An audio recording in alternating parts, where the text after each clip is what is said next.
Well, if you're someone who likes to, shall we say, indulge over the holidays, particularly when it comes to beverages, you might be interested in this next book. Hungover is one man's quest through a decade's worth of drinking, trying to find the ever-elusive cure for the morning after. Shaughnessy Bishop-Stall is the man behind the mission. He joins us in studio to share what he learned.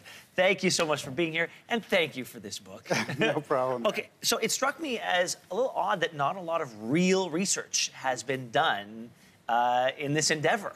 Yeah, throughout history. Yeah. Yeah. Why not? Well, I think that rightly so, doctors throughout history and different cultures have been kind of busy, you know? And, I think it's just low on the priority, especially for state-sponsored scientific, communities, when the obvious answer is just don't drink. So. Well, so you took it upon yourself to study this for 10 years, and you went to some pretty extreme lengths.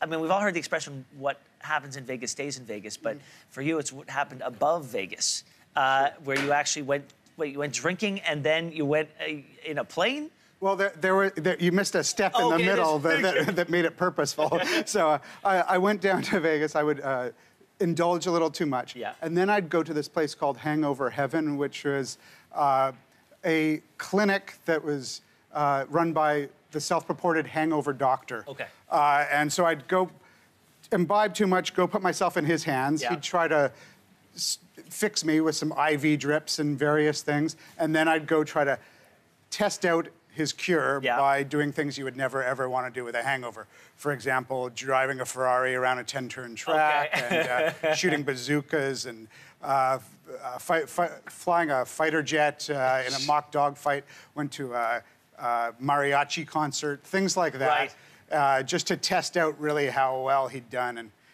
didn't work so well. It didn't go so well. What about hair of the dog? We've all heard it, we've all applied it. Sometimes it works, sometimes it doesn't. What do you make of it? There's actually, interestingly, some scientific backing to why it should work to some degree. To really condense that part, when you are breaking down alcohol in your system, the last thing that's broken down is methanol, rather than the ethanol. The ethanol is the good stuff, depending on how. But then there's a byproduct, methanol, that turns into formaldehyde in your body, and formaldehyde's not good in your body. And by reintroducing a little bit more ethanol, you stop breaking the methanol down, so it should help with that sort of down swoop. The trick is to not take too many hairs of the dog, otherwise you start on your next hangover. We only have a few short seconds left, so I want to ask you, do you have your own cure, and what's your relationship with alcohol now? That's a double-barreled question. Okay, I do come up with a cure. It's in there. The short answer is you could buy the book and read and find out the cure. And my relationship with alcohol, you know what? It got complicated during the writing of this book, but I've found my equilibrium now. Very good. Well, thanks so much for sharing the wisdom, and we appreciate it, Shaughnessy. Thanks a lot, Ben.